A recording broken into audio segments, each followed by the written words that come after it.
Hey everyone, welcome in, happy Sunday. I hope you guys are having, my glasses are gonna drive me crazy. I hope you guys are having the most beautiful day. I wanna know, and if you don't wanna tell me, totally fine, keep your secrets. Where can I put these? Nope.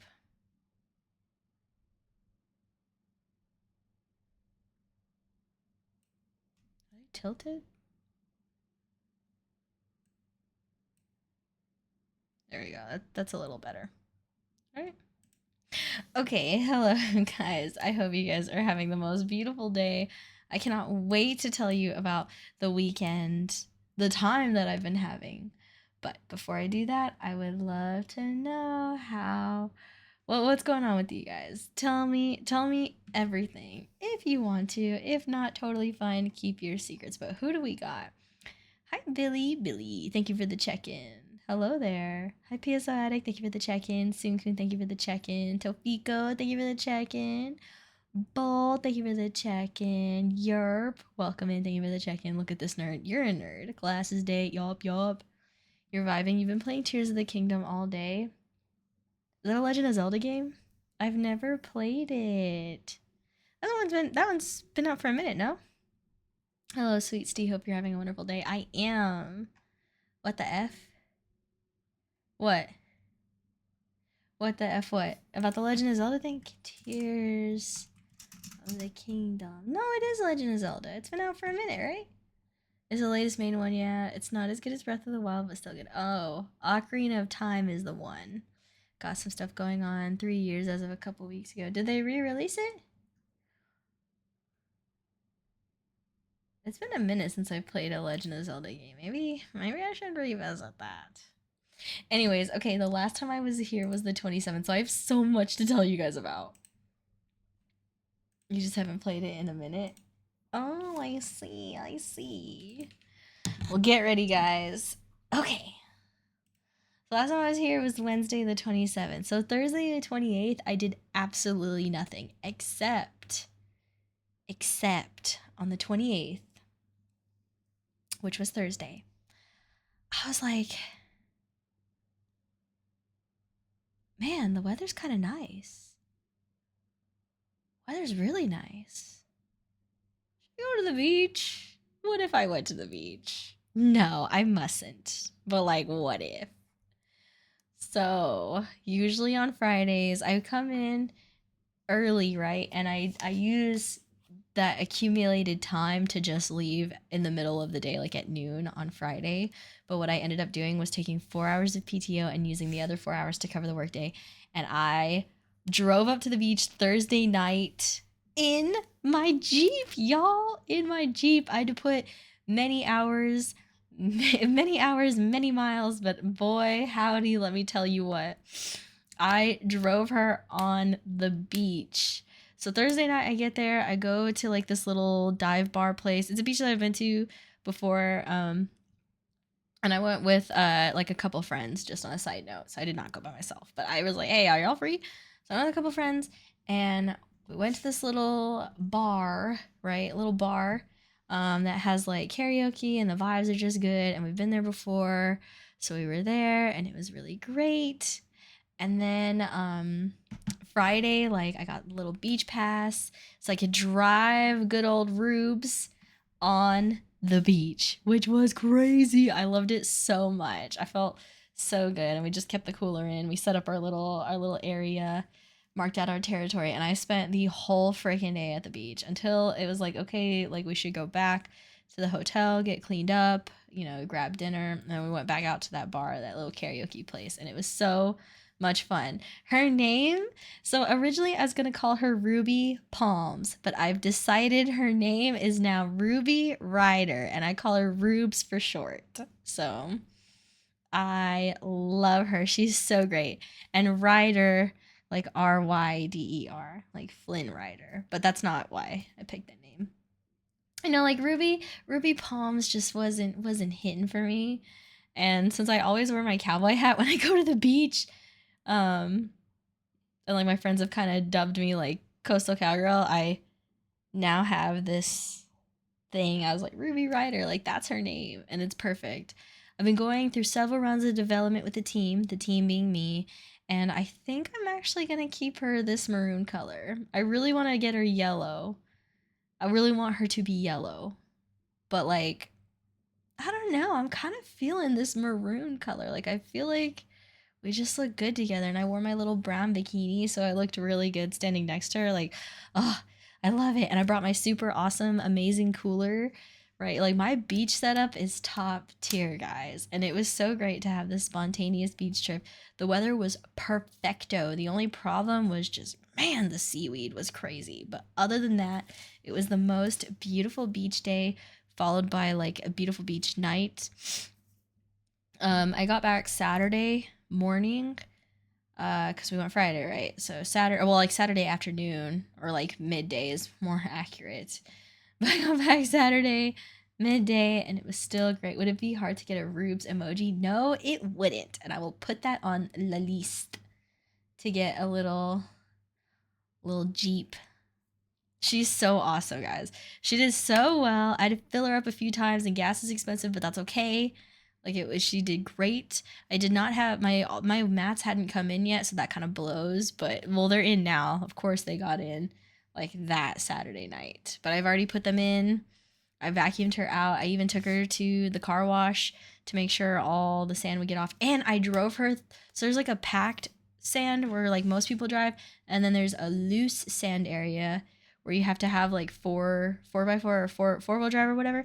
And I even at the end of the beach day, I was like, hey guys, like I just kind of want to take this path and just kind of see how she does, see if the all-wheel drive works. And I'm happy to report that it does.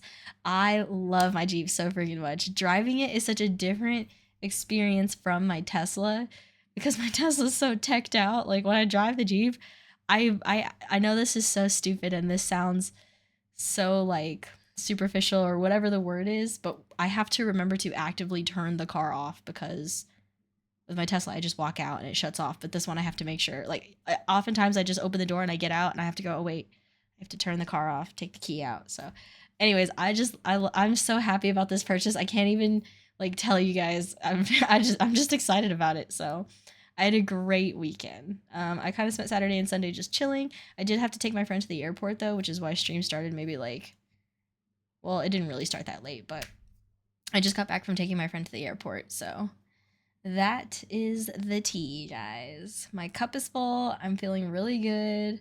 I had a great weekend at the beach. This is my favorite thing. I don't even like, I hate driving long distances, right? So much. But for the beach, I'll do it a million times over. So, and that is the tea. Y eso es el té. I learned how to say it in Spanish. I don't even know if I told you guys that, but that's it. So, hey, Hayami. Rupee, much better name. Sounds like rub my palms. Well, somebody told me rosy palms is like a euphemism for jacking off. So I was really happy to, like, that's not why I changed the name. I don't know. I don't know if any of you guys have seen Steven Universe. There's a little gem named Ruby, and she sings a song called Ruby Rider, and I love that thing. I'm just letting you guys know that is somebody told me that it was a euphemism for that, rosy palms. So that's why I was calling her ruby palms, like ruby palms, like you know, like the palm trees, you know, because I kind of wanted to keep it beach themed. But now she's Ruby Rider, and it's because of Steven Universe, and also like sounds like a good name for a horse, and so on and so forth. Somebody had to tell me that, guys. I had never heard that until like a week ago, okay? I didn't know that until, just for the record. Hayami, I'm doing well. I'm doing well. I just went to the beach. I bought a little Jeep that's old. She wasn't expensive, so I'm keeping her around. She's my beach mobile. My beach bee. Just kidding. I would never call her that. How are you doing? How's nursing going? My perception of you is forever altered. Stop corrupting us. I can't help it, guys. You love that very much. Her name is Ruby Ryder, and she is amazing. Like all the little sounds. I don't know, guys. It's just such a different experience. Your mind is pulsating. What? Hayami. You're having a brain blast. Toasty is reading Can you pin this for me, Europe, if you don't mind? By Marjan Kamali. We are getting to the end of this book, right? We've made a lot of progress in it, and slowly it is coming to an end. I'm getting excited. I think I might want to read like a horror story to you guys next. Would that be kind of whack? Right? Like kind of get away from romance. I like to read romance, but I thought maybe you guys might enjoy, you know, having something different here. So let me know. Let me know. Or maybe like a sci-fi book, but not one that's like really, really long.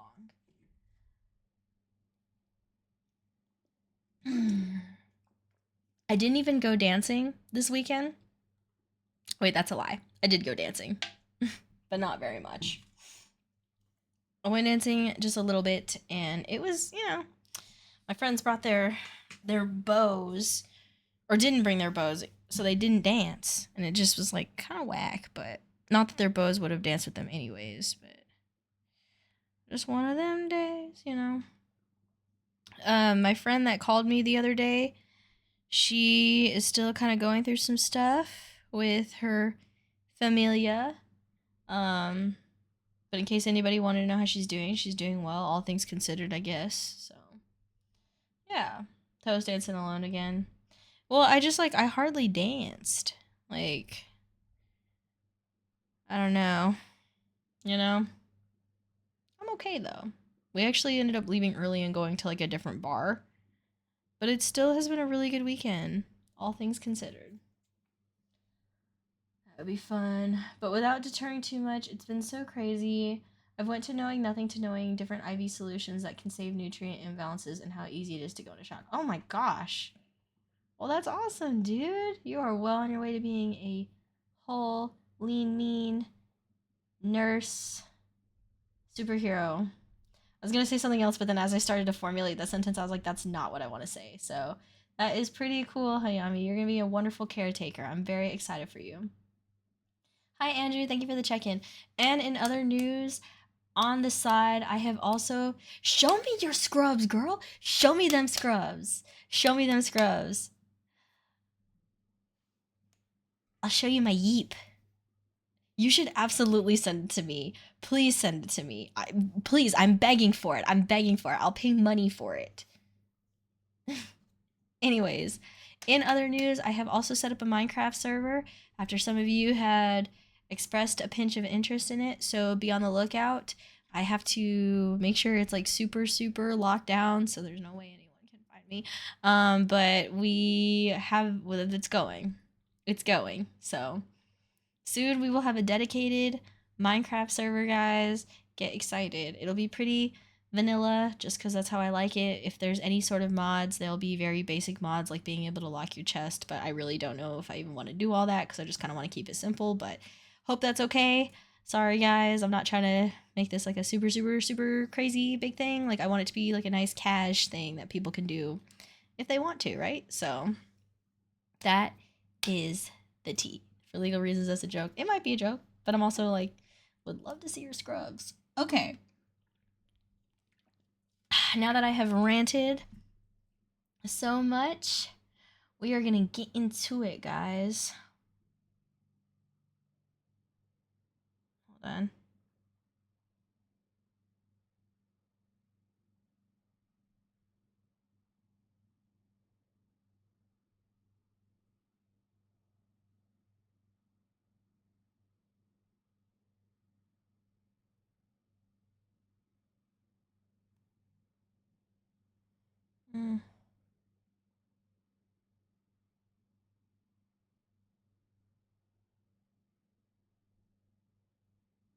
Okay.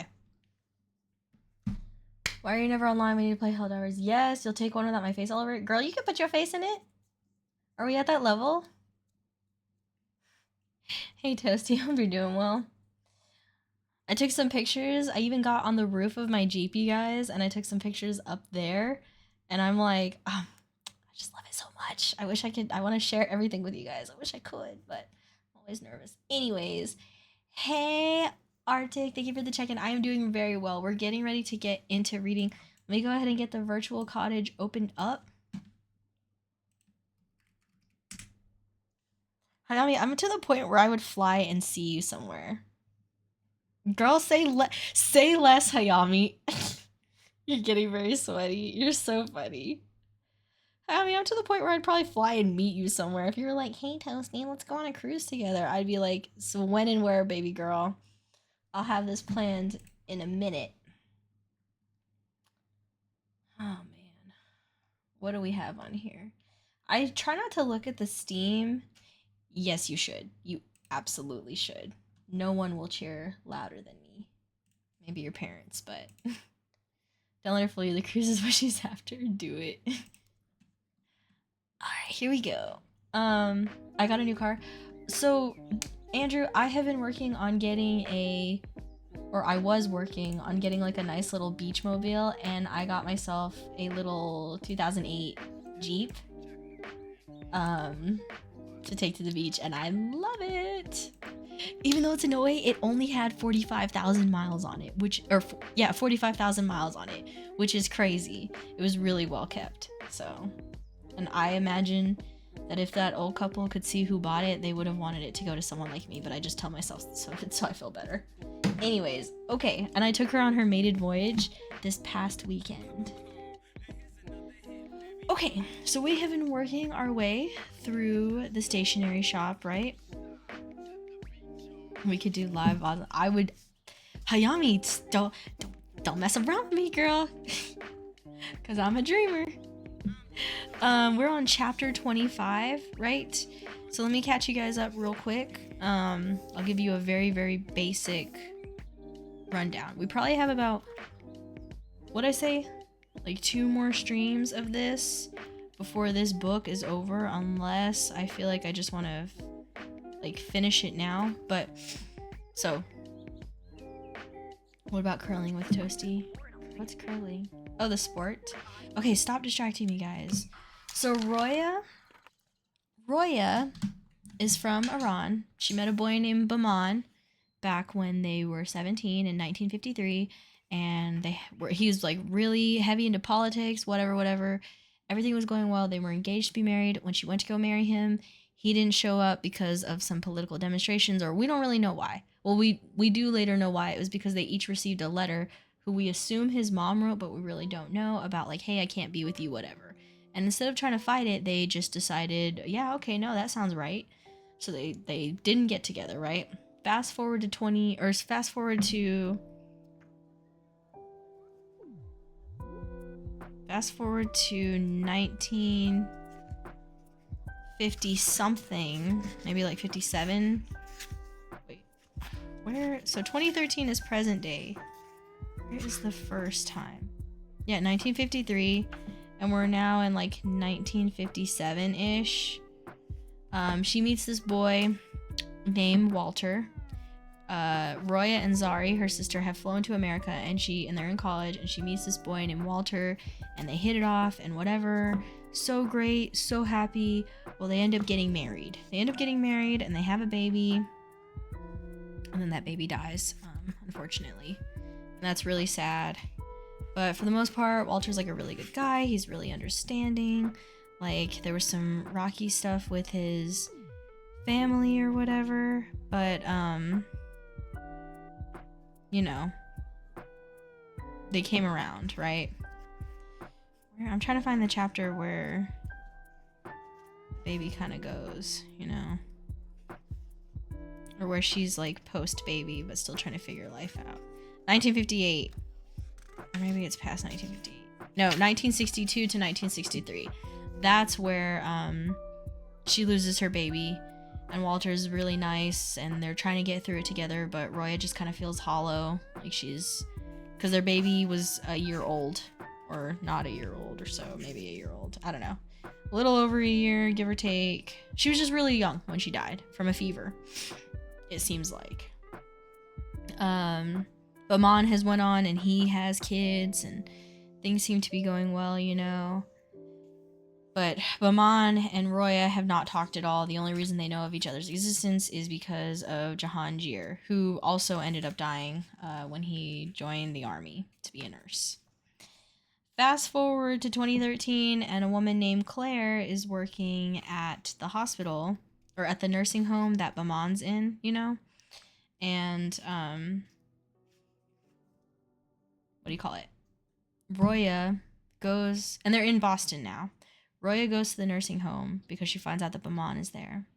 And she meets Claire, and she's like, hey, I'm here to see Baman. And Baman and Claire have talked a bunch. Claire's just like a normal girl that works there in 2013. And that's where we're at. We're in present day finally, getting down to the nitty gritty of why Baman and Roya were the greatest love story never told, and how this all makes her feel. And of course now they're like in their 70s, so they're old. Full of a crazy possessive mom and diabetes. Yeah. I'll be back shortly, gotta hop in the shower. Have fun. Let me see if the last chapter has anything to do with what you guys need to know. No. From 1978 to 1981, Baman just writes a letter talking about what happened, how democracy is getting ready to be there in Iran, and, you know. Wait, what is this? It looked like things were about to get better, and then they got worse. Saddam Hussein entered Iran and attacked them. The country is kind of reverting back to some old traditions, like where the women have to wear hijabs when they step outside. And then, like I said, Jahangir joined the army as a doctor, and he died in 1981. So, this next chapter, chapter 25, takes place in 2013.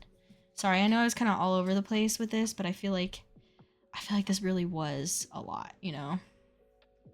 The story was a lot, but we're gonna go ahead and dive right in. As always, I'll read a chapter and then we'll talk, then I'll read another chapter and we'll talk, and then I'll read another chapter and we'll talk. And depending on what the next few chapters look like, we might just finish this bad boy. Gonna lurk while I read Ninth House. Awesome, enjoy the reading. So here we go, guys. Let's turn the fireplace on. Rain going. Let's do it. Chapter 25, 2013, Big Box. After I put this book out, and then we will start because I just realized I didn't have it. Also, I have a custom book asset being worked on right now as we speak, which eventually I'll get it rigged. Okay, now we'll start. Chapter 25, 2013, Big Box. Zari's nose on the cell phone screen was strangely magnified. One of the few reliefs left in life was phoning people without being seen. But Zari insisted on FaceTiming Roya every week. Call her old-fashioned, but Roya couldn't stand having her face shown on the phone. Just made no sense. But she had to admit it. It was a comfort to see Zari, even on a gadget. Her little sister was a grandmother now, had had hip replacement surgery, and engaged in almost daily arguments with her daughter-in-law. Walter needs paper clips and a shredder. I have to go, Zari. Okay, sister, you know, it's amazing. You have the skin of a young lady at 77. Thank God for our genes. Say hello to Jack and Darius and Layla and all the grandkids. Will do. Hope to see you for Nowruz. Big hugs to Walter and Kyle from me. The years had had the audacity to pass by. It had been decades since Marigold had died of the croup, and decades since Masagde was overthrown in the coup. The world was something else entirely. Iran had had its Islamic revolution in 1979. Now her country was no longer ruled by the Shah, but by religious clerics.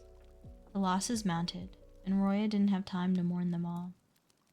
Walter followed the news carefully, but Roya would rather stick her head in the oven than watch the garbage that masqueraded as news on cable television these days. But babies could not die. They could not disappear and just leave their belongings behind. Her baby wasn't dead. At the hospital, they'd wanted her to believe that a 1-year-old child could die when minutes ago it had been breathing in her arms. Marigold wasn't just with her every day and night. Marigold was a part of her. She carried her daughter with her at all times. Babies do not leave you. But sister, think of Kyle. Marigold died, but you have Kyle. At the age of 42, after Roya had been working forever at her administrative job at Harvard Business School, and had accepted never being a mother to another child, she was clearly not meant to be a mother, Kyle came along. What was considered impossible happened again. A surprise, an accident, a child. She and Walter felt that tiny, soft face against theirs again. Again, they were overcome with joy and terror. Kyle became her new world. On him, she pinned her dreams. He brought out Roya's deep laugh again, woke her up. He was her purpose. For him, she made sure the world did not crumble. After Kyle was all grown up, a doctor. Roya's morning walks kept her sane, kept her moving, cleared her head. She didn't walk with friends. Friends talked too much, and Roya needed to be alone with her thoughts. Sure, there were neighborhood women who met up to walk at the mall when it was too cold outside. Roya received emails from the town listserv inviting everyone to join in the fun. "Let's meet outside Cinnamon Station," they read. In front of a stall that sold flavored, greasy fried dough. No thank you. Roya didn't want to go back and forth in a big box of a building, inhale stale air, pass bright stores that sold unnecessary merchandise. The vastness of the junk in the mall overwhelmed her. She'd stick to nature as long as she possibly could, as long as she was still able to move. And she had to move. Something stay with you, haunt you. Some embers nestle into your skin. Shots cannot be forgotten, and neither can that force of love. Sometimes she could sense his breath on her ear at night. He could not have been the man she thought she saw almost always here and there in New England, or even in California in the early years, when a rush, a person going past made her body buzz, and from her peripheral vision, for a flash, she'd be sure it was him. Once in Feline's in Boston, while she was browsing through shirts for Walter, a man on the other side of the rack looked like Baman. She felt sure it was Baman, but of course it wasn't. Couldn't be. Another time, at an airport stopover, a young man had looked and walked exactly like Baman. She had to lean on a pillar to catch her balance. That man was about 20. As she caught her breath in the airport, she remembered she was in her 40s, so Baman was in his 40s as well. Of course, that young man couldn't be him. It was impossible not to always imagine him as young, impossible to muster him up as old. Would he have lost his hair? Gained weight? Walter hadn't lost his hair. He was a stunner, Patricia liked to say, a verifiable Jimmy Stewart. What was Baman? Which movie star did he look like? What had life served up for him? It was not her business to know. When Kyle arrived, a small pocket of air had been let into their tightly wrapped bubble of privacy and pain. Soon that pocket of air expanded and let in the world again. Because of Kyle, Roya had tea with other mothers. Because of him, she attended PTA meetings and sprang up when he hit the ball at baseball games. She accessed joy again, moved with ease again, made the scrambled eggs in the mornings, and discussed soccer scores and pored over textbooks and report cards. Because of him, she learned about the world again. What happens when the blood in our veins run out? Kyle's questions never stopped. He was endlessly curious. She took him to the library and sat him on her lap and read him book after book. In the early years, Kyle had had her Iranian accent because her voice was most of what he heard. It disappeared once he started school. Other mothers complained that their children didn't pay attention, but Kyle listened. His appetite for understanding how the world worked was immense. When he was little, they were the two musketeers. The third musketeer, his older sister, was in Roya's heart always, her marigold. Roya was thankful that they could afford for her to quit her job and be with Kyle. She wanted to spend as much time with him as possible. If only she could carry Kyle's heart in a padded tea cozy and protect it so it would not break. If only she could somehow shield him from danger, from loss, from grief. But she knew that the fate on his forehead was written with an ink she could not see, and no amount of mothering or hovering or worrying could keep the dangers at bay. She showed him tadpoles in the pond on Merriam Hill, learned the distance of the stars and moon just so she could teach him, traced the outlines of his favorite TV characters on sketch paper for him. With Walter's steady presence, she carved a life in New England for the three of them, and stuffed all that mattered into a colonial home with shutters on its windows. Each year, when Kyle blew out the candles on his birthday cake, Roya's mingled relief and anxiety wafted in the wisps of smoke that rose. They nestled into the baseboard molding of their dining room. They landed in every strand of their hair. Another year, and he was here. The stationery store was 2.7 miles from their house. She knew because she liked to set the odometer to 0 sometimes just for kicks.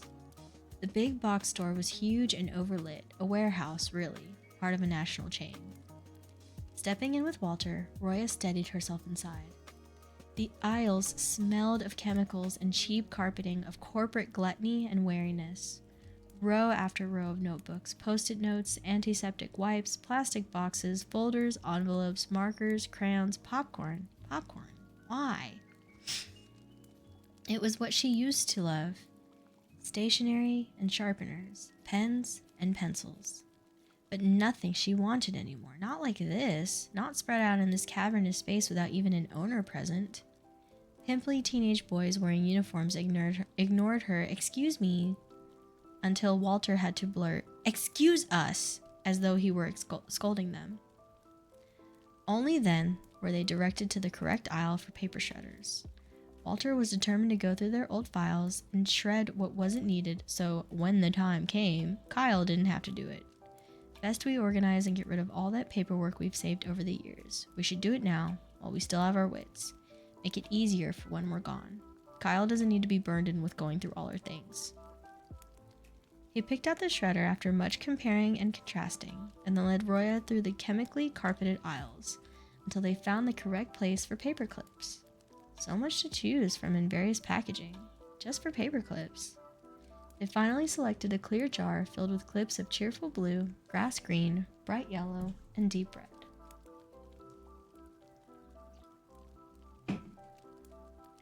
In line for the cash register, one of 8, so many, Roya picked up a small vessel of hand sanitizer from a bin. It had a rubber loop that allowed it to attach to a purse, a keychain, anything. She could ward off colds and flu and pneumonia and the latest diseases with this. Could Marigold have warded off the croup, she thought, with this little plastic vessel of antibacterial gel? When they finally reached the front of the line, Roya grumbled. The shop is so big, and not one of those teenagers knows what he's doing. The cashier's head bobbled up. She was probably in her late 60s, not that much younger than Roya. She had dark blue eyes and soft gray curls. Roya worried she'd offended this woman by denigrating her fellow employees, but the cashier smiled. "Don't I know it? They're good kids, though. We constantly get new inventory. Can you blame them?" "Of course. It's just so huge," Roya murmured. "Oh, this place is great for some. Got everything. Moms love it for back-to-school shopping. But it still dizzies me sometimes when I walk into work. Let me tell you," she leaned in and whispered. "At the end of the day, I'm a small shop, neighborhood girl myself. Don't tell my boss." Walter fumbled for his wallet and slipped out a credit card, swiped, and waited for his receipt. "Those days are gone," Roya said. "The small neighborhood shops." "Oh, there's one or two mom and pop stationery shops left here and there," the cashier said, bagging the paper clips and hand sanitizer while Walter loaded the paper shredder back into the shopping cart.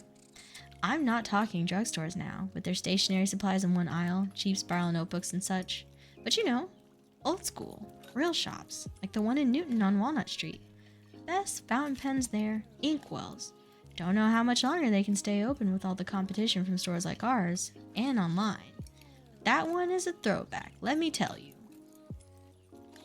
"Well, thanks. Now you have yourself a good day," Walter said, and signed the receipt, quickly steered his card away from the cashier. He had no interest in her recommendation. Roya felt a sudden pull toward this kind lady. "Thank you so much." "Now you have yourselves a good rest of the day," the cashier mimicked Walter and winked at Roya. Roya winked back and then followed Walter into the cold parking lot. "She was an odd one," Walter groaned as he hauled the paper shredder into the car trunk. "I thought she was very helpful." "Poor lonely old bat," Walter said, and then quickly added, "I'm kidding." They drove home through the icy streets with the paperclip jar and the hand sanitizer in a plastic bag on Roya's lap. The message on their answering machine was from Walter's podiatrist's office. "Did you hear that, Walter?" Roya said. "You need new molds made for your orthopedic shoe inserts." "New molds for the inserts. The fun never ends," Walter said. "That it doesn't," Roya said as she got out some fish sticks to bake. She was too tired to make Persian food so much these days. Some things just had to go in your 70s. The following week, Roya waited with Walter in the orthopedic clinic. They always went to the clinic in Belmont, but it was under renovation, and the podiatrist secretary had directed them to a new clinic near the Newton Wellesley Hospital instead. Roya shifted in her seat. It seemed like every high school athlete and obnoxious child from the suburbs had an appointment that day. You don't have to wait here. Go get some fresh air, Roya. We finally have some nice weather, Walter said. I can wait with you. I'm fine. You don't have to. Poke around the shops. Grab a coffee if you like. I've got my reading to keep me company. Walter patted a law journal. This could take a while. Roya was relieved to get out of the stuffy waiting room with its noisy children and teenagers glued to their phones. Outside, the air was almost pleasant. Walter was right. It was the warmest it had been in months. What a rare day in the middle of January. She hadn't been able to walk outside for weeks. And why don't you leave that freezing place and move to California? It's beyond me, sister. Roya walked the blocks outside of the orthopedic clinic carefully. Last thing they needed was for her to lose her balance. Thank goodness she had her good shoes on, the thick-soled gray ones with the small bows on top. Behind the glass of a bagel shop, a cat lounged and gazed lazily at her. Outside an old-fashioned cobbler's, shoes stood in rows next to tins of polish. She liked this part of Newton. It was less fancy than the other shopping centers and felt more authentic. No big box stores here.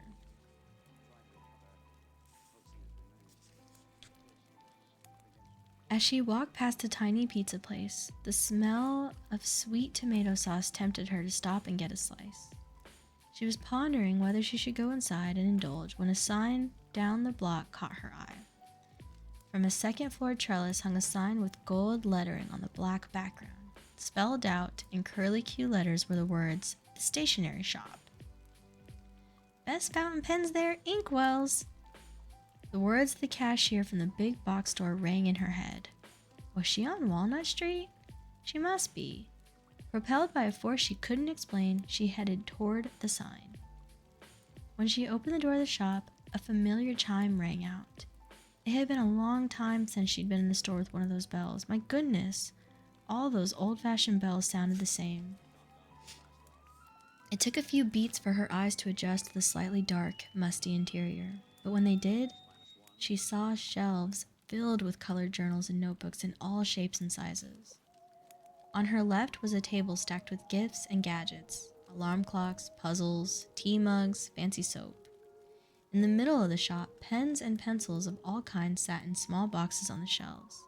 She walked through the aisle of writing utensils. People had tried out the pens with multiple squiggles. Hellos and doodles were scribbled on the sides of the small cardboard boxes holding the pens. Old-fashioned sharpeners and fancy new pencil cases lay in neat rows.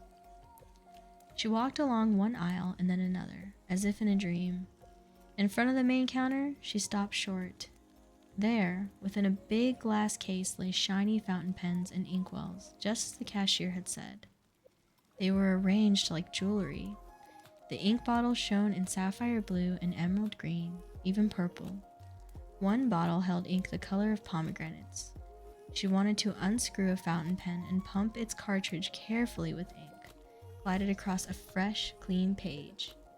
She'd had a special blotter for those letters she'd written so long ago so the ink wouldn't run, so not one word could be smudged before she placed it in an envelope to be hidden in a roomy book of poetry. Find everything okay? She turned as if she'd been caught stealing. A man with salt and pepper hair, olive skin, and dark eyes stood by a door in the back. Oh, yes, her voice caught. She was suddenly dizzy. Her chest tightened and the room began to swim. Are you all right? The man asked. His voice was like something she should know. Of course, but she was thinking. Please, may I sit? He came to her and gently took her arm. He helped her behind the counter to a chair with a pink cushion. She slid onto the chair with relief and leaned back. Her forehead throbbed. Ma'am, can I get you some water? No. I just need to catch my breath. Let me get you some water. His insistence, his politeness, something about his body language was just so familiar. Then she realized what she wanted to ask, the dark eyes, olive skin, a slight accent. Are you Iranian? Kanam salam, he bowed his head. Man Fekir Kardam Shomahan Arani Hastid. Miss, hello. I thought you were Iranian as well. Hastam. I am. I'll be right back, he said in Farsi. Let me get you something to drink. He went through a door behind the counter. She rested her head against the back of the chair. He came back after several minutes holding a tray with a chai estakan and a saucer of sugar cubes.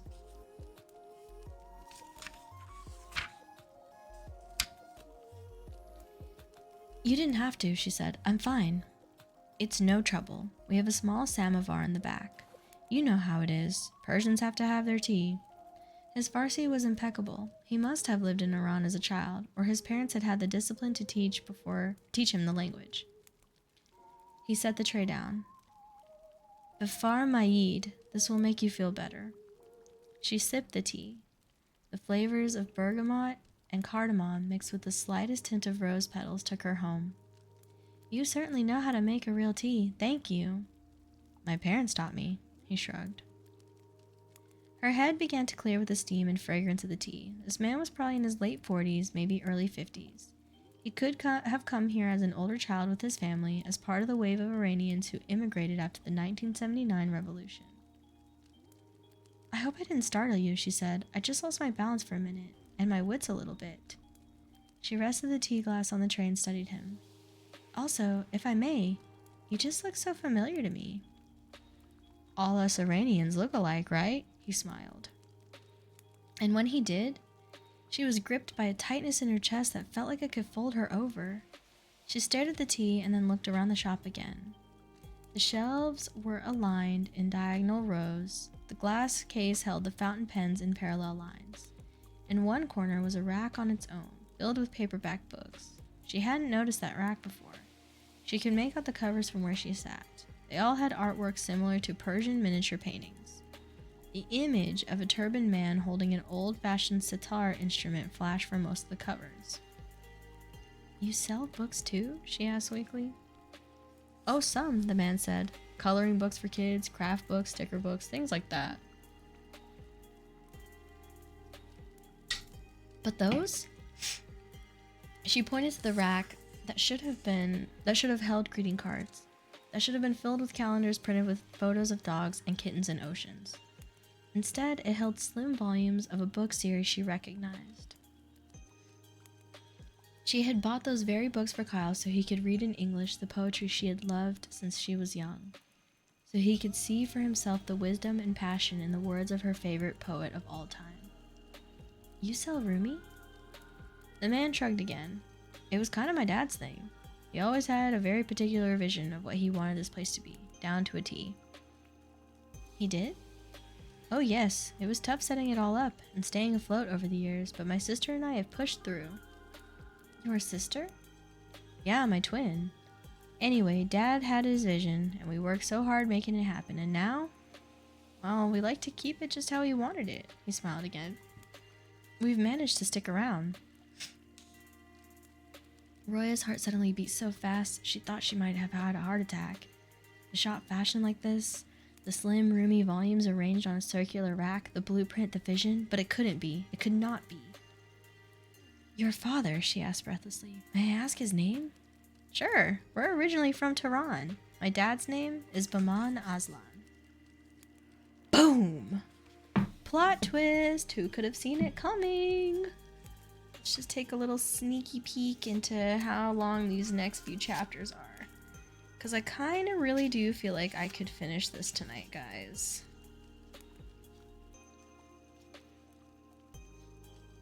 You know what? I think we're going to go for it. We're going to try to finish this. Who could have seen that coming, right? That was a long chapter. So we're getting down to the nitty gritty. We're finding out how. I love it. What are we thinking, guys? How are we feeling about this story?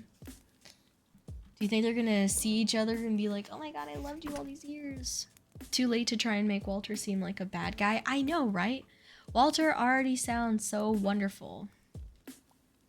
Like, even when he's at his appointment, he's like, hey, you don't have to wait for me. Go, go. No need for both of us to suffer. Like, what a sweet man. I like him so much. I'm drinking in Arizona. Hold on, guys.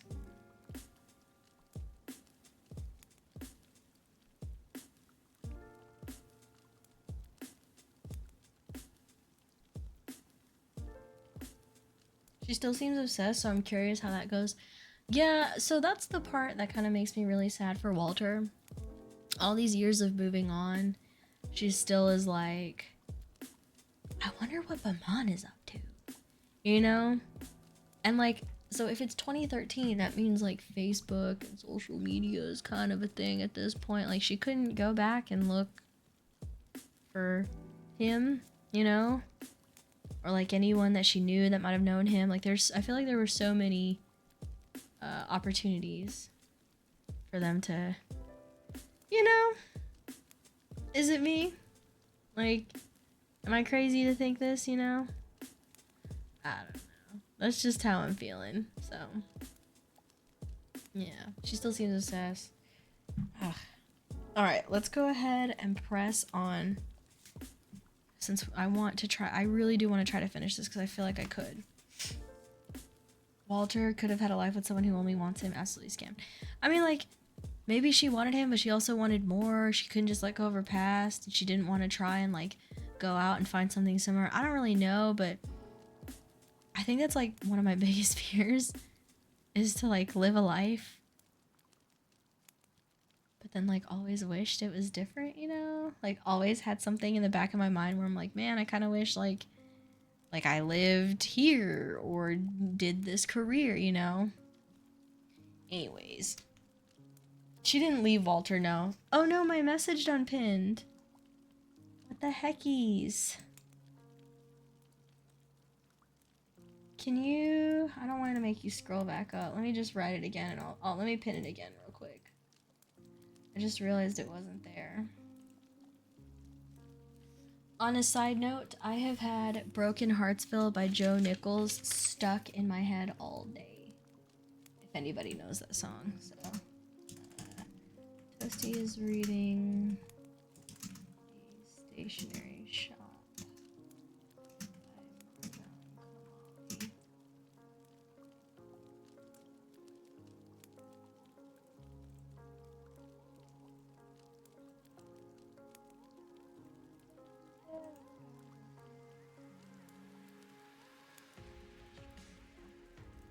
Let's pop this bad boy out.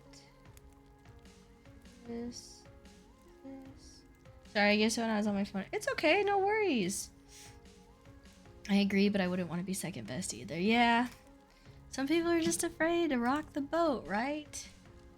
Oh my gosh, no, it's okay. It's not a big deal. Alright, let us press on.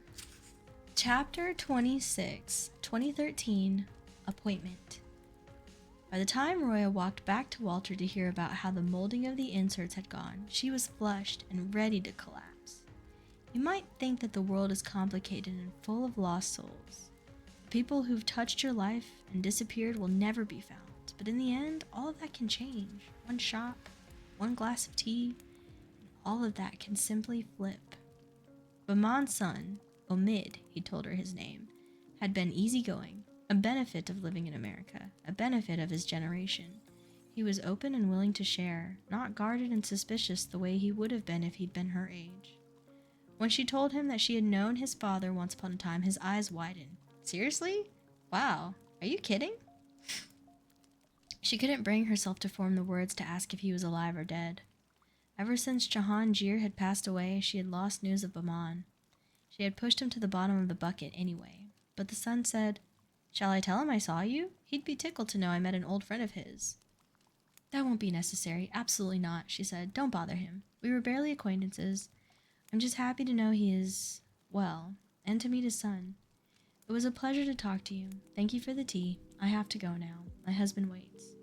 "Oh, sure." He's at the Duxton Senior Center now, just so you know. He gets pretty lonely.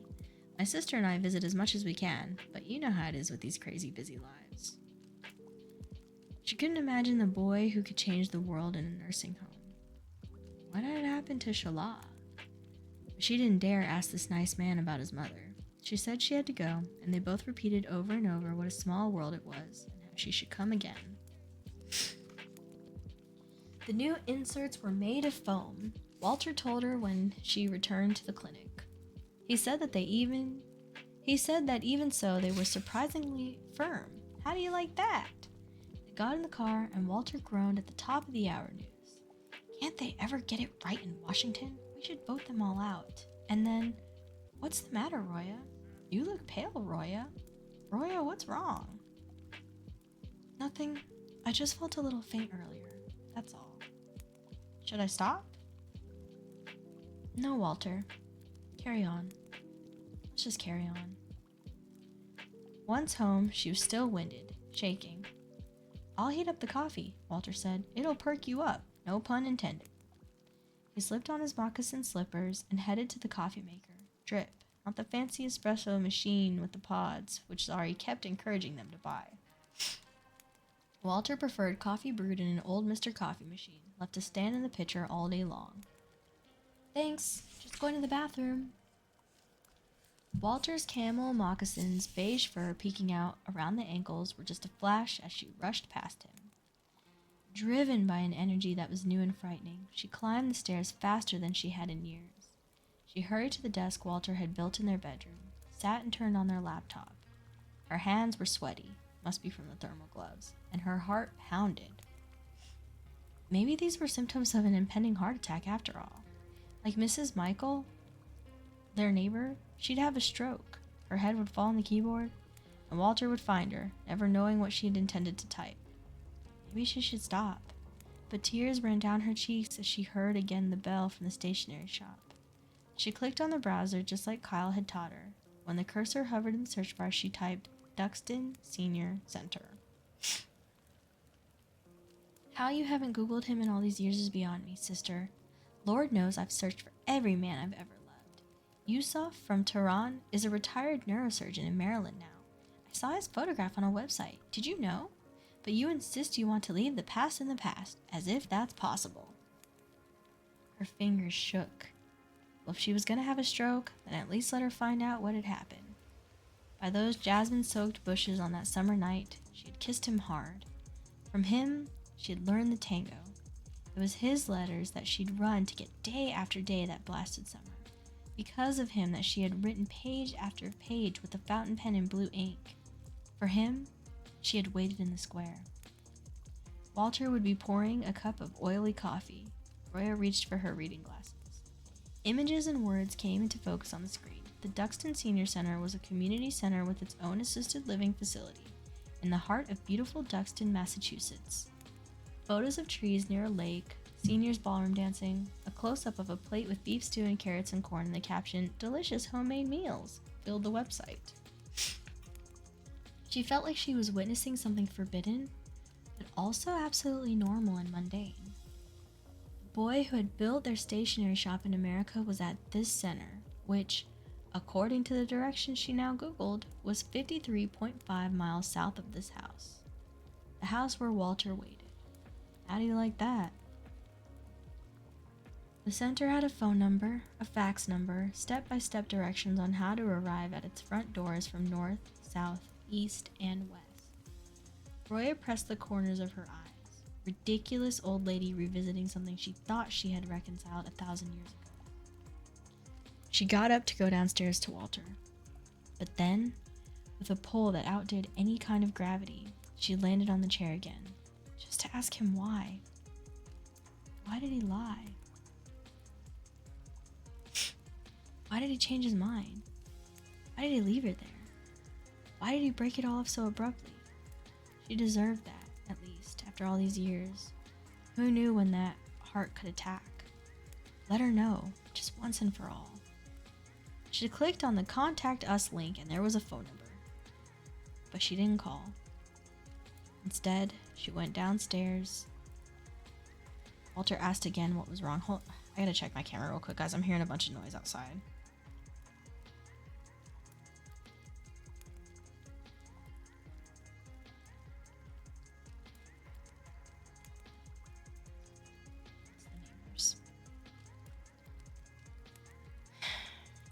Okay.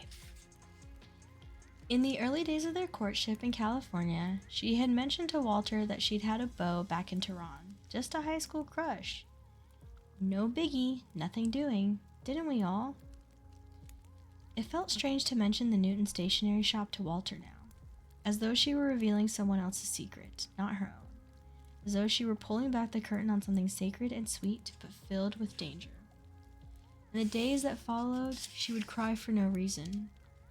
Out of nowhere, out of the blue, every time she thought of that shop sitting on Walnut Street for all these years, in the state in which she lived, a few towns down from where she spent her days, not that far from her colonial home with its shutters on the windows. She fell apart. She was losing it in her old age.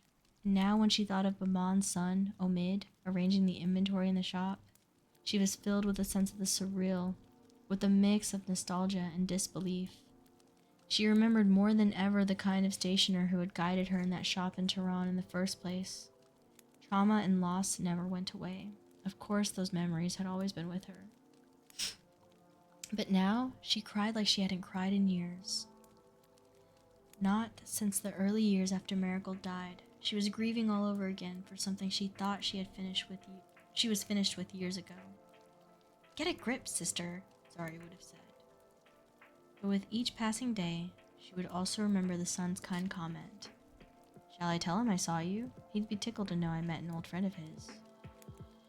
She wanted to see him, just to ask why, just so she could know once and for all. And so, a week after her visit to the stationery shop on Walnut Street, and 6 decades after she had last seen the boy from the stationery shop in Tehran, she picked up the phone.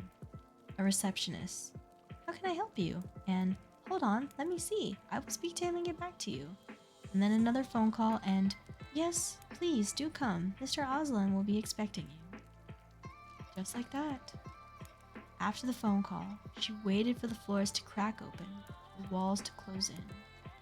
But Walter dried the dishes with a kitchen towel printed with a yellow chick holding an umbrella as she told him she had made an appointment to see that boy from long ago, and the world did not crack open.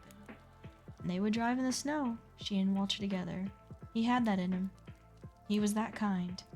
He said he didn't believe in his wife sitting around moping and crying. If she needed to talk to him, then she would. We're too old to suffer for no reason, he said. Lord knows that life is fragile enough.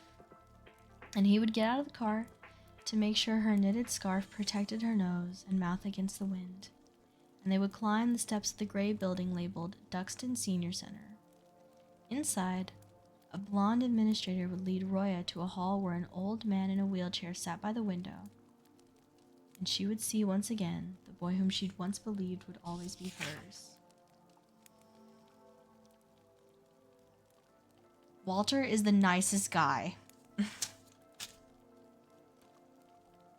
Walter is the sweetest man, right? Like, obviously he's probably not worried about Roya leaving him because, like, they're so old. But even as he's taking her to see this man, how he's so understanding, he's like, let me make sure you're warm. Let me make sure you're protected. Like, ugh, God. Roya, you do not deserve this man.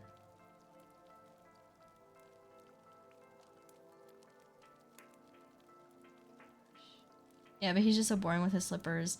Yeah, with his slippers and his love of old coffee machines. Gosh.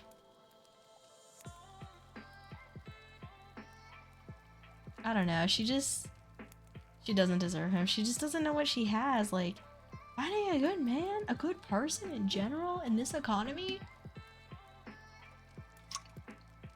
And you're mad because you didn't meet him in Tehran? Ugh.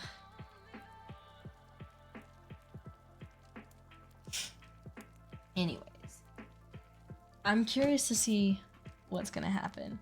All these doubts and ish she had about Walter, and this is how he treats her. He's so nice to her. He's so nice to her. Like, gosh. I wonder what he's gonna say. Let's see, this is chapter 27, chapter 28, chapter 28, chapter 29, chapter 29, chapter 29, epilogue. 27, 28, 29, epilogue. So we have 4 more chapters left, and I really just want to power through this, guys. So this one might be this might be a long one. Buckle up. After this next chapter, I'll take a quick 5-minute break to, you know, kind of get my bearings and finish off the rest of this Arizona. You want a Walter? Me too. But we'll go ahead and finish this chapter 27, and then I'll take a quick break. And then we'll power through the next one. Oh no, not more time with Toast. Hardy har. Here we go. Chapter 27, 2013, Reunion. When the administrator turned and clicked her way out, Roya and Baman were alone in the overheated dining hall. He wheeled his chair around and smiled, his eyes still somehow filled with hope. I've been waiting. It was an effort not to fall. Her heart jumped as if it mattered, as if it wasn't all just too late for the two of them. The gust of wind that blew through Mr. Fockery's stationery shop when Baman strode in that first Tuesday in January so many years earlier. The same force that held her then seized her now. He was hers. He'd been hers. His voice was the same. It was as if she hadn't stopped hearing it for 60 years. Here was the boy who'd danced with her at Thursday night soirees, who'd kissed her by the jasmine bushes when they decided to marry, who'd written love letters that summer of the coup. She looked down, and the sight of her gray little old lady shoes with thick soles and tiny bows jolted her back to the present. She was 77, no longer 17, and in love for the first time, anticipating a life with this boy who was going to change the world. An old sadness rose up like bile. I see. But all I've wanted to ask you is why on earth didn't you wait last time? She was dizzy again. She had to sit. She walked over to the plastic chair by the window and plopped into it. She couldn't fall flat onto the floor in front of him. He said nothing, but there was the whirl of his electric wheelchair, and then he sat next to her. They sat like that, side by side, facing the window. She didn't dare look at him. It would have been like staring directly at the sun or into the beam of a strong flashlight. It hurt too much. The glass pane was thick and wavy, or was that just her vision blurring? The clangs from the radiator and Baman's heavy, labored breathing filled the room.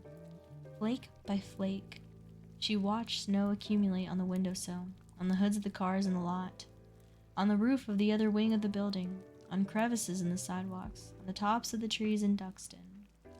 Her thoughts were like the snow. They needed to land and gather for this new scene. She and Baman were together again. They were alone. After 60 years, they sat together alone. She had, of course, imagined seeing him over the years. People bumped into each other all the time. She was married to Walter because her elbow had spun his coffee cup off a counter, wasn't she? Look at you, sister, sitting like a fool in that beef stinky place looking out the window. Talk to him at least. Look at him. I was worried about seeing you. I was so nervous. But it's you, Godetti. It's you. He spoke in Farsi, in that voice she'd never stop hearing. A lifetime ago, Baman had not shown up. He'd married another and not looked back. She would say what she'd come to say. I forgive you. It came out clear and lucid, as if she'd practiced in front of a mirror, but it was not what she'd planned on saying at all. Why? She wanted to ask him. But now that she was here, right next to him, that answer to that question no longer seemed important. They were in the evening of their lives. They were beyond all that, and then some. I beg your pardon? Was it a question or a plea for forgiveness? She started to take him in. She'd bear the glare, squint if needed. He looked vulnerable, shaken. I forgive you, Baman. I felt odd to say his name to his face again, to say his name at all. We were kids. What did we know? His eyes were confused. Had he not heard her? Maybe he had a hearing aid he never used, like so many friends she and Walter knew. I'm not here to find fault, Baman, she said louder. I don't even want an explanation. Maybe I did before, but not anymore. You forgive me? Yes. I don't understand. Look, my regret lies in myself. For what? For thinking it could be different. All I'm saying is that life happens and I forgive you, and I wanted to see you again, just to see you. To think we didn't talk all those years. Why? Of course I heard your news from Jahangir, may God rest his soul.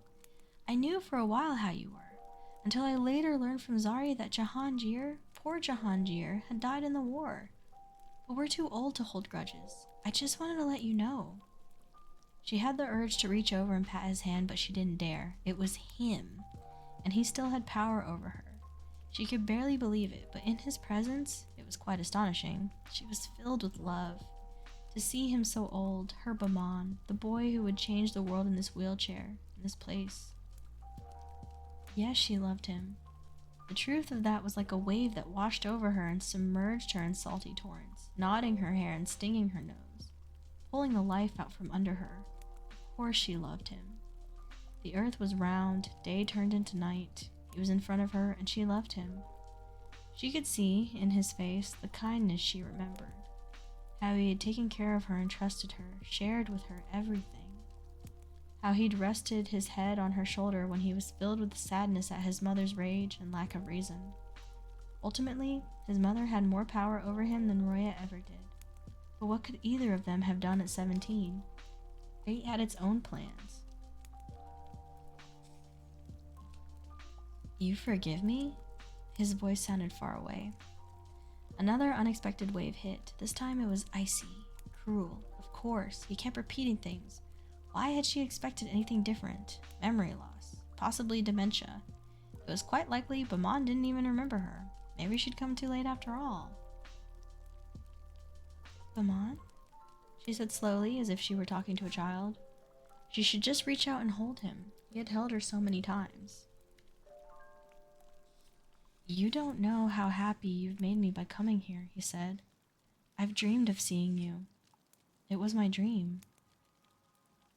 Without hesitation, he took her hand. She remembered, of course, his touch. It was so familiar, she ached. She could smell his woodsy cologne. Had he worn it for her visit? Were they like young teenagers eager to please each other again? She had certainly refused to wear snow boots just to look good.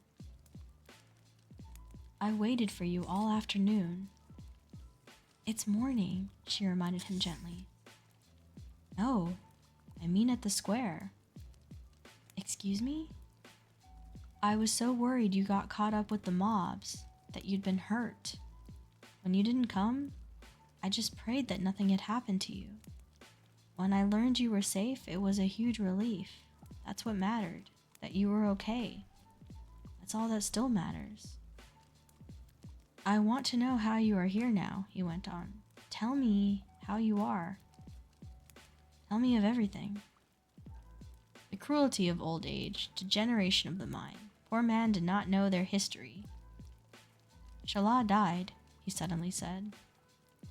The tall, wavy-haired girl who sized her up at Cafe Gennady, who sidled up to her at Jahangir's house, who'd fumed at the chandelier and tangled past them, was suddenly present in the room. The taste of the crushed melon at the party that night, the ice inside Roy's cheek. Death was nothing new. Several of her friends had died in recent years. They'd both lost Mr. Fakri. She'd lost her own child. But of course, the words struck her with sadness. I am so sorry, she said.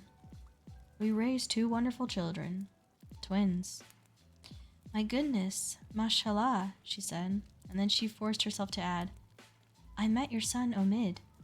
She didn't mention the shop. It would open up too many worlds to even ask him about the shop. She couldn't just yet. Omid told me. I'm glad you saw what we built. I wanted to... He squeezed her hand. Just have our shop. She felt like she might drown all over again. Remembering the shop in Newton also made her see the one in flames in Tehran. What happened to Shala? She dared to ask. Thank God, she suffered not too long. They told us the Tuesday before Thanksgiving of 2004. By Nowruz, it was over. Cancer? Pancreatic. Nowruz would have been the first day of spring. Roya calculated 4 short months from diagnosis to death. May God protect her soul. She was a good wife, he said, and then he paused. But she wasn't you. Roya looked at the floor. Tell me, how's your son? He asked. How do you know I have a son? I've searched for you on the internet. He's a doctor I saw. Congratulations. Forgive me. I hope you don't think I'm Snoopy. I couldn't help it. I know, too, that you are married to a Walter Archer, a retired lawyer with Lippinscott and Maccabee. The internet. It knows everything. He looked slightly uncomfortable as he said Walter's name. He pronounced it Walter. He pronounced Lippinscott Lee-Peen-S-Scott. Like Jahangir, he was our worldwide web of info, she said. Amon's face lit up at the mention of his old friend. Yes, he was always News Central. Remember his parties? How could I forget? Those songs on the gramophone? Roya. When he said her name, it did not matter. The decades, the children, the cancer, the betrayal, the loss, the coup, the rewritten history. He said her name the same way he had always said her name. They were Baman and Roya again. The couple dancing, talking breathlessly as they leaned against the books in the shop. She held onto the seat of the plastic chair. It was not an option to fall. His breathing grew louder as though his chest held a broken monitor. She turned to the window. The snow had picked up even more. No one came into the hall. There was no bingo, no lunch was served, even though the smell of beef stew hung in the air. They were utterly alone. Would the window be too cold to touch? Even with all this heat cranked up inside, if she leaned over to touch the glass, would she feel ice? She was with a stranger here. She was with her love. She held these two truths in her mind at the same time and found it very hard to speak. I missed you very much, he said. Maybe old love just ran through the decades unfettered, unimpeded, even when denied. Me too. Are you comfortable here? Of course. She shifted in her chair, not letting go of his hand. In America, your life. You bet, she said in the American way. Don't feel sorry for me being in this place. I know it's looked down on in our culture. My daughter and her family visit regularly. They live right here in Duxton. Omid and his wife and kids visit too. It was just too much to take care of me. They tried, but I didn't want to be a burden to them, especially after my Parkinson's. This is a good place. They call me Mr. Batman here. Parkinson's? She stiffened. I don't shake, rattle and roll as the Americans say. Some days are better than others. I thought I'd be trembling all morning seeing you, but in fact, I feel better. I didn't know. I feel better than I have in ages. It's because of you. Please stop. We're not 17. We'll always be 17.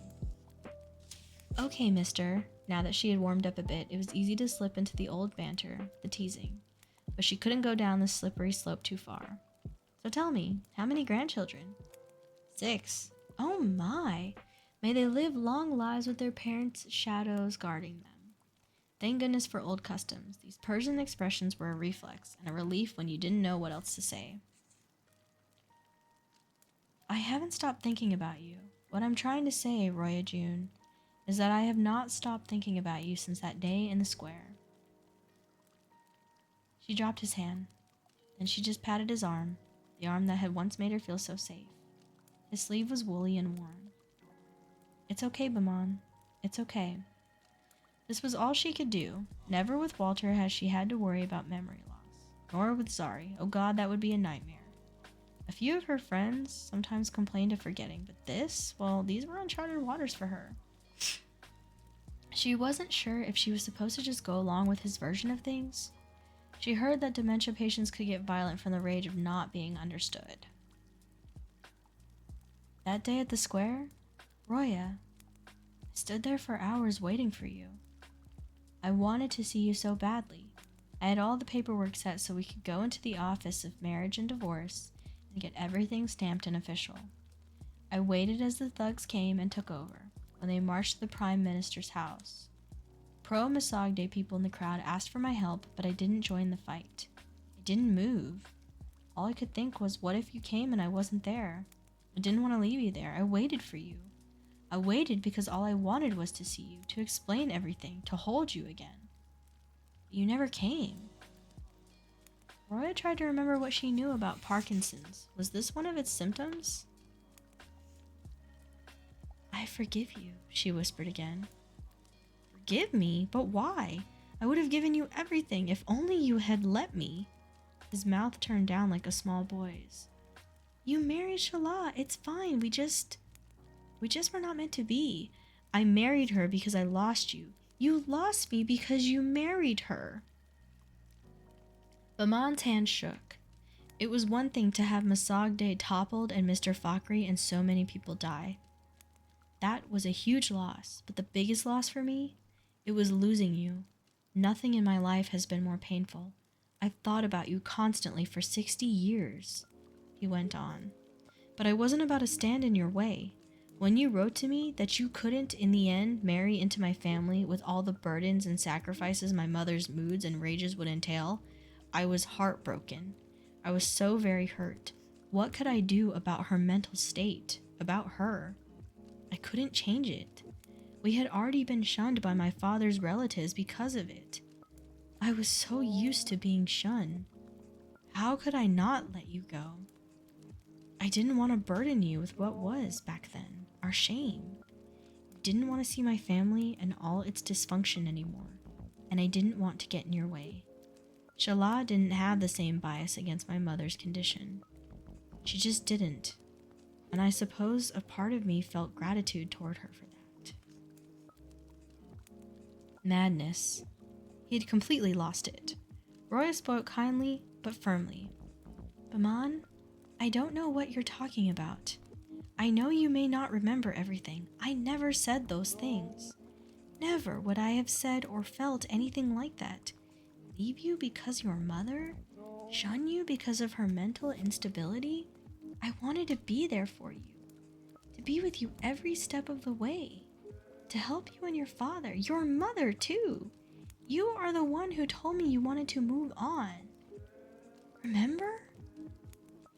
Baman did not move.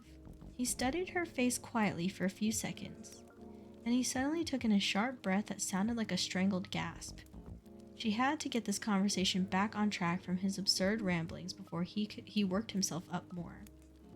She said in as calm a voice as she could muster, I was in the square, okay? I worried for you. You're the one who didn't come. Your mother wanted Shala for you. It was different times. Honestly, it's all right. Think of your children, your No. His head and neck and shoulders trembled. Oh my God. Look, it doesn't matter. Let's just let all of this go, please. His face twisted in pain. You don't understand, Roya Chun. A wheezing cough took over his body. It was so forceful she was afraid he could have a heart attack right there. When he finished coughing, he looked at her again. Where were you? I've been here in the US. You know I came to study in California, remember? My father applied for one of the first college spots available to Iranian women in America. Jahangir told me, yes, I know all of that. Roya June, where were you that day? She sighed. This was really so difficult, the poor man. In the square. Which square? He wasn't shaking anymore. He was still as a rod, his breathing less labored after his coughing fit. He looked like he was actually holding his breath. Where you told me to meet you, Sapa Square. I said Baharistan Square. Oh dear, so he remembered some things, but not the details. He had his own version of reality, of the truth. It was so sad to see. She wanted to go back to Walter, to the safety of lobster rolls and uncomplicated histories, to Walter's steady memory. You don't remember. It's okay, she murmured. The letters. The sound of clicking heels interrupted him. It was Claire. She walked in with a plastic bean-shaped tray filled with prescription bottles. Mr. Batman, it's time for your meds. As she came closer, her face went red. Amon was on the verge of tears. I'm sorry, I'm interrupting. I can come back in a few... Roya got up. I should go anyway. I really should. My husband is waiting. Stay, Bamon said. You don't have to go. I'll come right back, Claire said. No. Roya, please, you stay. We have a lot to discuss. My husband is waiting. I'm beginning to see, he whispered. Would you like lunch? Claire asked very gently. Roya stood there, in her gray, heavy-soled shoes, seeing Bamon like this, with his mind half gone, his memories jumbled up, his Parkinson's and dementia, broke her heart. She wanted the boy she used to know, the boy who would save the world, to think that she still loved him. She was finally exhausted. The snow, she said. It's coming down so fast. We have a long drive ahead of us. I can't afford to wait. We don't want the conditions to get dangerous. They had switched to English in front of Claire. That's what you did in front of Americans. It was strange to hear him speak it. She wanted to hug him goodbye, hug him hello, hug him for forgetting, hug him for remembering a little. Just hug him again. Who tricked us, Roya? Someone did. I said Beharston Square. Who was it that changed our letters?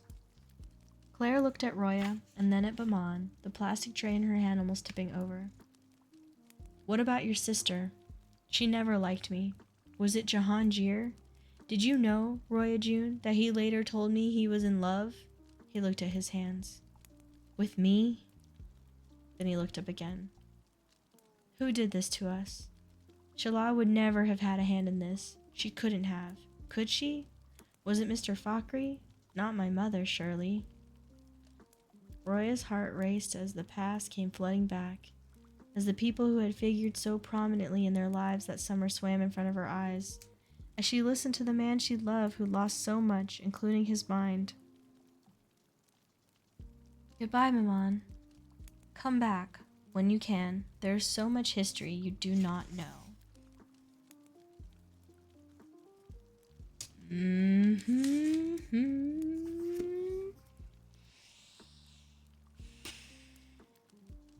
So Jahan was in love with Bamon, huh?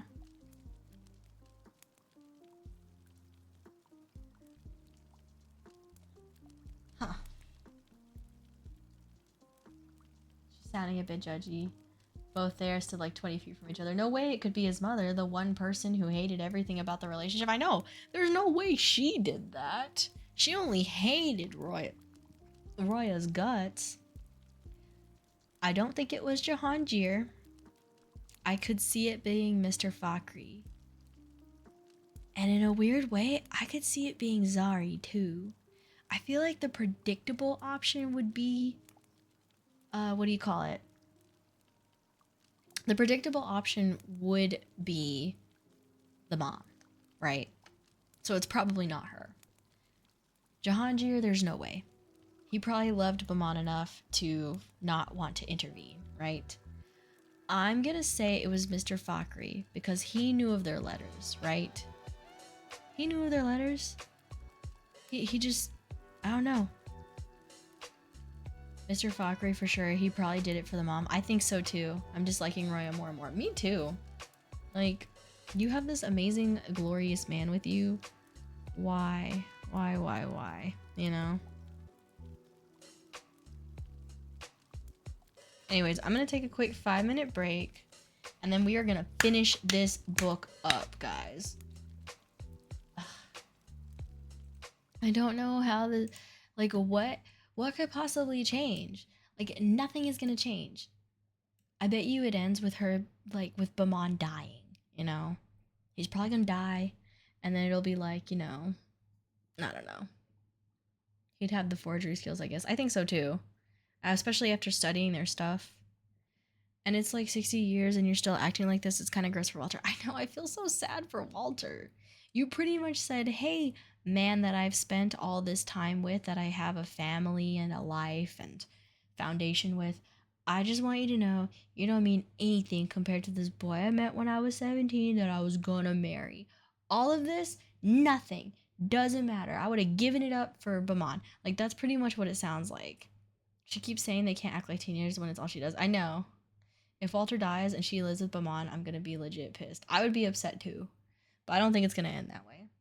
I'm gonna take a quick 5-minute break just so I can rest for a second, and then we will press on and get this book wrapped up because I need to know. So I will see you guys in 5 minutes. Stand up, get water, get a snack, get ready for the rest of this piping hot tea. Be right back, y'all.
All right, y'all, we are back. What did you do during the break? Did you stand up? Did you give water? Did you stare off into the void?